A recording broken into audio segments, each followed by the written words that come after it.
su programa Visión Económica a las 18 horas. Ahora tenemos la participación, Leo, en este tema que es bien importante sobre la guerra comercial. Ya le adelantamos algo sobre eso. Sí, por supuesto que sí. Esto viene ahora mismo derivado de la posición de Alemania con respecto a Estados Unidos. Y pasa de Alemania a toda la Unión Europea. Y lo que está planteado es el clímax, la parte alta de la guerra comercial. Le adelantaba, en 1993, un académico brillante del Instituto Tecnológico de Massachusetts, el Lester Toro, escribió el libro La guerra comercial, la guerra del siglo XXI.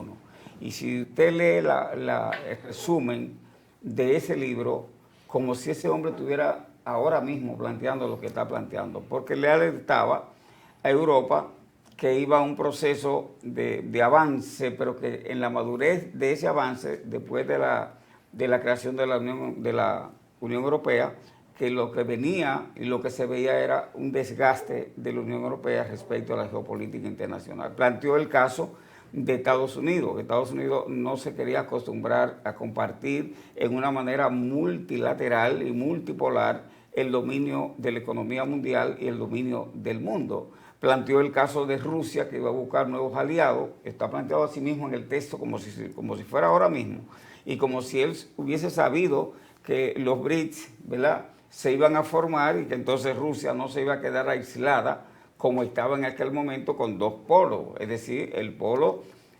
occidental encabezado por Estados Unidos y defendía una parte de Asia y defendía a Europa a partir de las bases militares que tenía esparcidas tanto en el Pacífico como en la zona europea, y eso está sucediendo actualmente. Esas bases militares fueron retiradas. Entonces ya la Unión Europea se está rearmando y eso quiere decir que ellos van a decir nosotros nos vamos a defender nosotros mismos. Esto estaba planteado hace una década que la Unión Europea iba a producir una recomposición de su defensa de manera que no tuvieran que pagarle el peaje que le estaban pagando a Estados Unidos para que los defendiera. El punto es que ahora sí es verdad que estamos en la guerra comercial. Todos los acuerdos firmados a partir de lo que fue el GATT de 1947, ahora se retoma todo. En los 2000 se produjeron los acuerdos comerciales más importantes, del 2000 al 2005, entre ellos el de Recasta, entre ellos el EPA, entre la Unión Europea y los países ACP. Luego se produce el Telecan entre Estados Unidos, México y Canadá, que luego se transforma en el TEPME, el Acuerdo de Libre Comercio entre Estados Unidos, México y Canadá en la versión 2.0.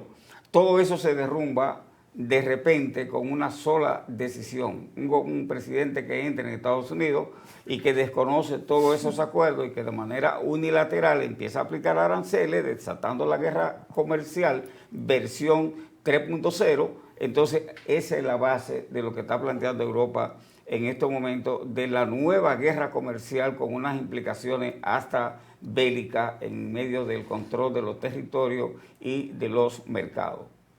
Bueno, lo que yo puedo decir con este asunto de la guerra comercial es que si nos vemos hacia atrás, en los años 90, cuando tuvimos en la parte que tiene que ver con el nuevo orden mundial, donde los aranceles eran la traba del desarrollo de los pueblos, ahora volvemos otra vez a lo mismo. Yo no entiendo.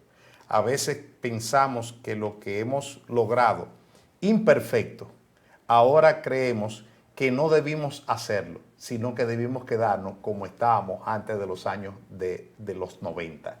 Y eso es un retroceso en todo, en términos económicos, en términos sociales, en términos de vivencia de cada uno de los ciudadanos, porque usted decirle a una gente que usted para hacer lo mismo que en el 1990, usted cuando vino ese asunto de los aranceles, de que se podían traspasar los productos sin ponerle los aranceles para que lo pusieran más caro, para poder nosotros tener un medio de vida mejor.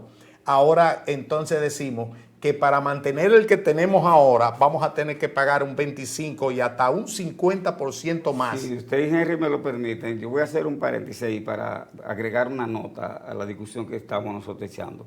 El arquitecto de la globalización fue Joseph Stiglitz, siendo el jefe del equipo económico de Donald Reagan por un lado y siendo el jefe del equipo económico del Banco Mundial. Dos puestos fundamentales, y él fue el que dirigió el equipo que diseñó el proceso de la globalización, que no es más que esto que dice Alejandro, el desmonte arancelario, la libre circulación de los capitales, las mercancías y la tecnología a nivel planetario. Y en los principios le fue bien. Él escribió el primer libro, Los Felices 90, donde estaba un cuadro muy favorable para la globalización. Luego escribió la dificultad, el malestar en la globalización, ¿verdad? Que ya estaba en camino y ya estaba señalando. Y escribió el tercer libro, Cómo hacer que funcione la globalización. Y lo que él plantea en el tercer texto, después de haber salido ya de las decisiones, del equipo que tomaba las decisiones en ese proceso, entonces ninguna de esas cosas se hicieron. Y él se convirtió en una suerte de arrepentido. Lo digo así con mucho respeto porque es un académico muy connotado en Estados Unidos, pero tenía una función geopolítica que desempeñar. Y todo lo que está pasando actualmente, finalmente mi tesis, y no es mía, es de gente que tiene mucho más el linaje que yo en términos intelectual, es que la globalización fracasó, de que ya ese proceso culminó.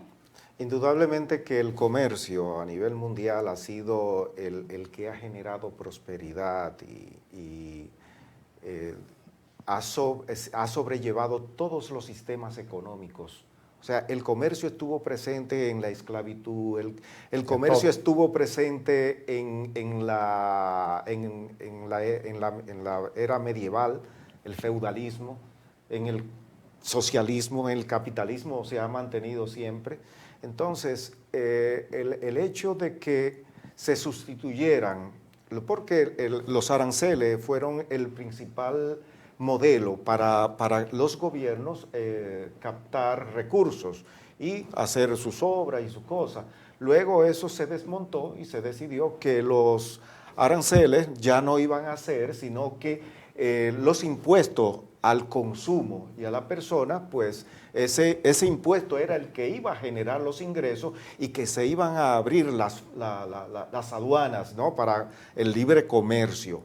¿Qué sucede? Pero obviamente, Henry, que se le iba a dar ventaja a los países de renta alta, sí, versus los países de renta baja, porque tenían la oportunidad de presentar sus productos a los de renta baja con competitividad, no, y los impuestos también. Muy bien, pero creían que ellos iban a ganar, o sea, sí, pero sí, las cosas no han salido exactamente así.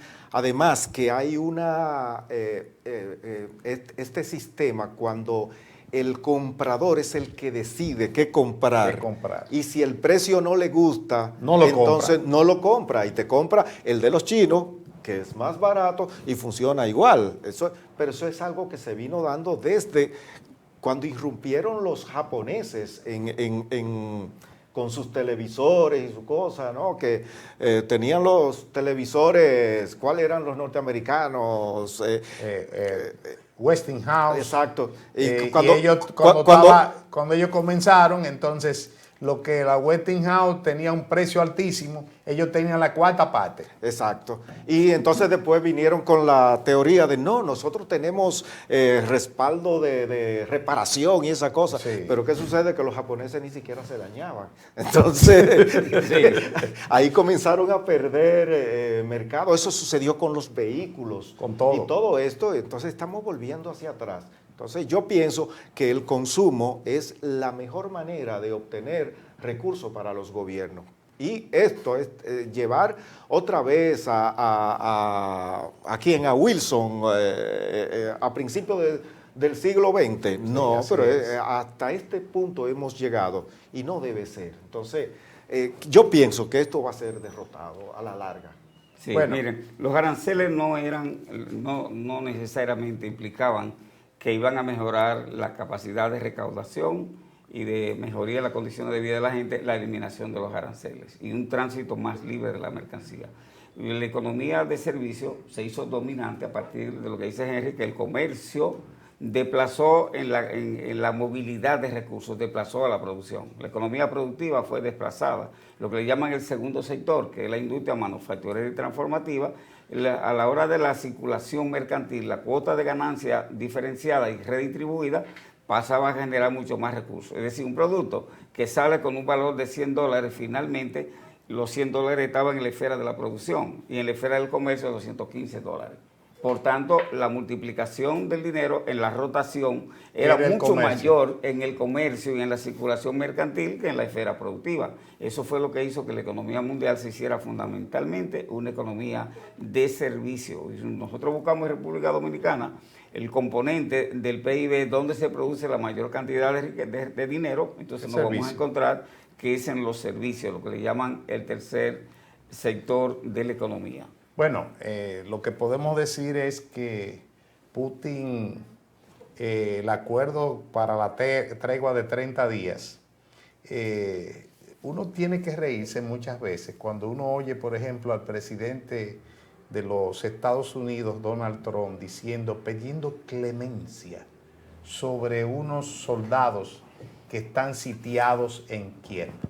En Kiev no, en Kursk. Sí, en Kiev. En la parte que están rodeados. En la parte que Pero están en la rodeados. capital. Sí, en la parte de Kiev. Hay una parte de Kiev que están rodeados prácticamente de las fuerzas rebeldes. Están rodeados las fuerzas rebeldes. Entonces, y él está pidiendo clemencia para que lo dejen salir, para que no lo acribillen, no lo agarren, todo eso. Son cosas como que uno tiene que decir. Eso fue ayer precisamente. Se hizo el pedido. Sí, y entonces dentro del pedido de acuerdo para la tregua, al mismo tiempo, si no es esto una actitud para crear las condiciones de que se acepte la tregua, o sea, que acepte Putin la tregua, pero perdiendo algo. Dice, pues si ya yo lo tengo rodeado, ¿por qué yo tengo que dejarlo? O sea, o tú amagas y no da, es lo mismo que no hacer nada. Yo supongo que ustedes dos vieron Juego de Guerra, ¿verdad que sí? Sí. Juego de Guerra. ¿No la viste? Sí, No. Bueno, tiene que verla. Juego de Guerra es una simulación, por supuesto.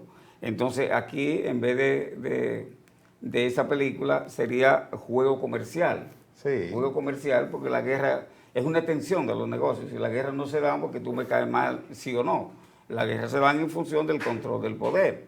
Entonces, en este caso, es un caso muy llamativo, porque así como dice el primer ministro elegido en Canadá, que Estados Unidos no le genera confianza, Putin sabe perfectamente que Trump no le genera confianza a nadie. Entonces está pidiendo, ¿verdad?, que se creen las condiciones para entonces la tregua de esos 30 días, construir una paz que vaya más allá del corto plazo y que sea una pacificación en Ucrania de largo plazo.